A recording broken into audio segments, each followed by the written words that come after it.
and welcome back to my channel, and if you're new here then hi, welcome to another true crime video. I hope that you decide to hit the subscribe button and also turn on that bell so you're notified every single time that I post.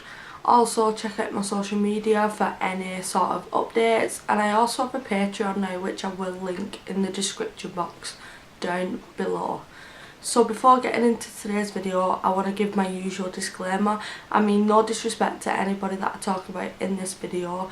I'm simply putting the information together to raise awareness on the case and use public sources to gather information and put the case out onto the internet. Today we are talking about the eyeball killer.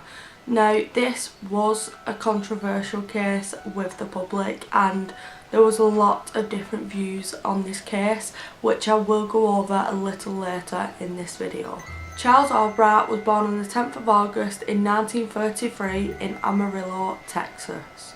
At a young age, Charles was adopted by Fred and Dell Albright. So as a child, Charles was very troubled, and there was a lot of pressure on him to do very well in school and very well with his education. His mother was a school teacher and she was really strict, and she really put a lot of pressure on him to do well. When Charles was 13, he got his first ever gun, and he used to enjoy going out and shooting small animals, and then his mum would help him stuff the animals. He was really interested in the hunting side of things, and he also inspired to become a taxidermist when he was older. When they would stuff the animals, his mother and father couldn't afford glass eyes, so they allowed Charles to use buttons in place of the glass eyes. At the age of 13, Charles also got in trouble with the authorities for the very first time, and he was convicted of aggravated assault. At 15, Charles graduated high school, and he was very interested in taking a medical path as a career, so he enrolled in North Texas University. He took pre-med training but for some reason failed to complete it. At the age of 16, Charles was again in trouble with the police. He had been caught stealing, and there was also weapons in his possession.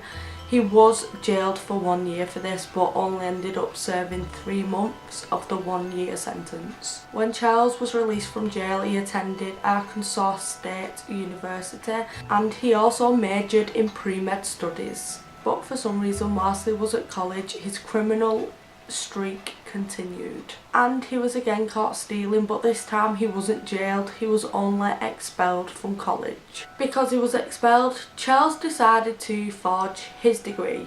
He used forged signatures and stolen documents to give himself a bachelor's and a master's degree. In 1958, Charles married his college sweetheart, and they went on to have children. And in 1968, he used his forged credentials to get a job as a high school teacher. And 2 years later, Charles was caught out on his lies, and he was arrested for fraud. But despite all this fraud, he had only been charged with probation. And because of all the stress and his wife finding out about what he did, him and his wife divorced in 1974. After his divorce, he was again caught stealing, but this time he had stole hundreds of dollars from a store, and he was jailed for 2 years. But for some reason, again, he only served 6 months of this 2 year sentence. So after leaving prison for the second time, Charles decided he was gonna better himself in the community, so he started to get along with neighbours and create more friends, and he also started to gain trust from his neighbours, and they would allow him to babysit their children. He then sexually assaulted one of his neighbour's children who was 14 years old. He did plead guilty to this charge, but again, for some reason, despite his criminal past, he only was served with probation. In 1985, Charles met a lady called Pixie, and he got along with Pixie very well, and he persuaded her to let him move in, and she did. And not long after, she was fully supporting him. She was paying all his bills, paying his way with everything, giving him money, and she was fully like his backbone.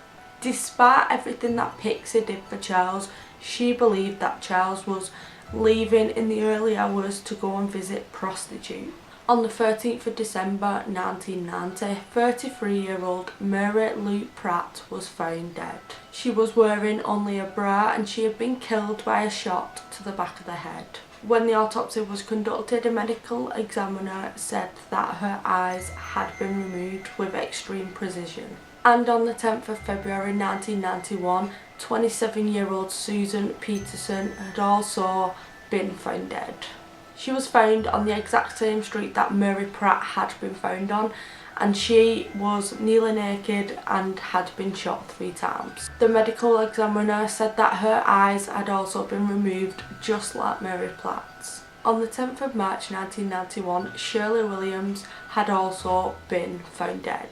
She was an African American sex worker, and a waitress had found her body propped up against a curb near a school. She had been physically beaten, shot twice, and again her eyes had been removed. Police knew they had a possible serial killer in the community, so they decided to start investigations and reached out to the public for their help.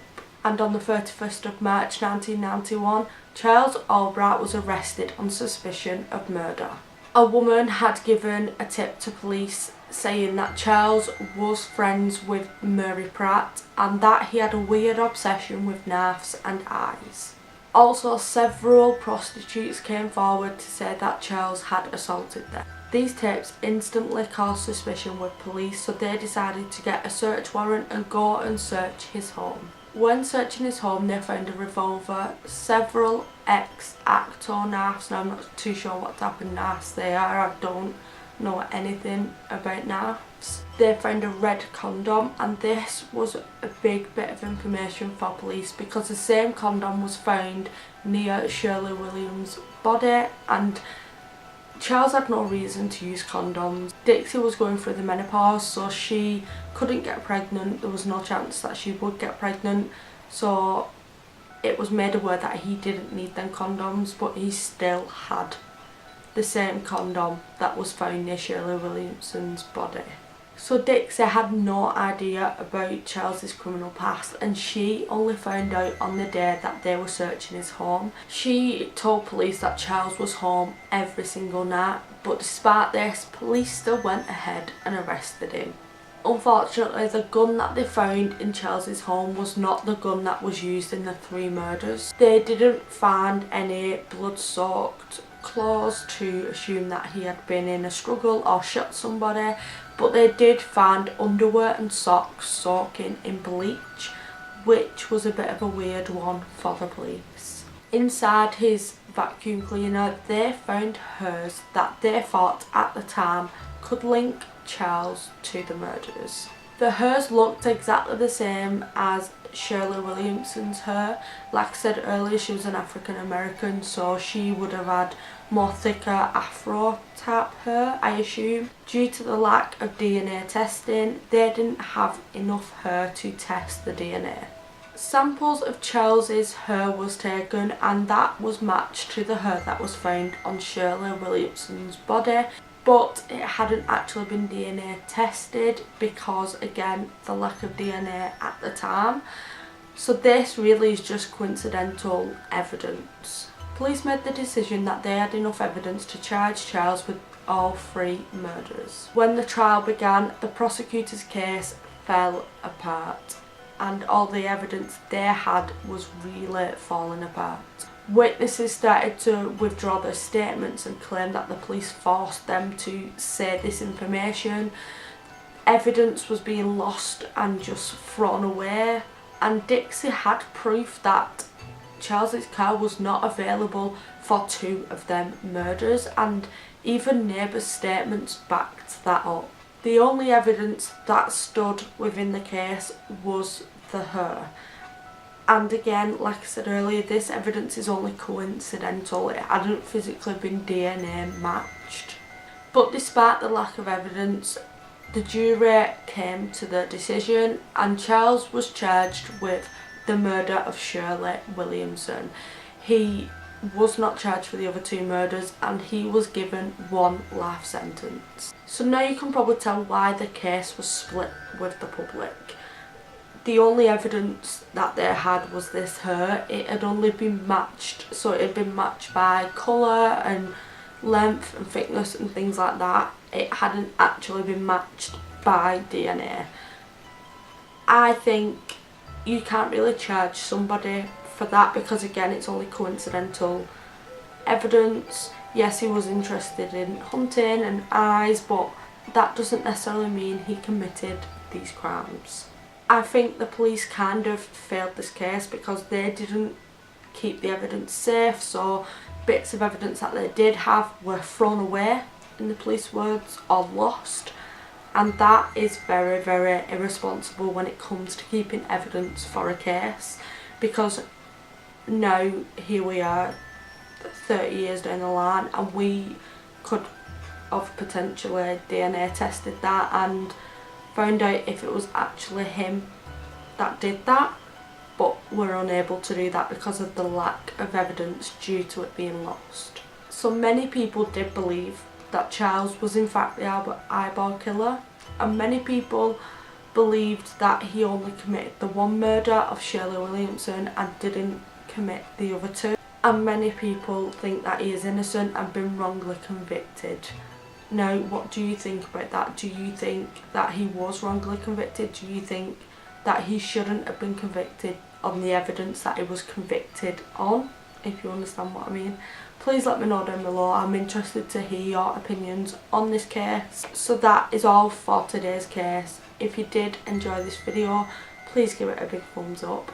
I have got some collaborations coming up in the next few weeks with some amazing true crime YouTubers, so make sure you subscribe with the bell on so that you're notified when them videos go out.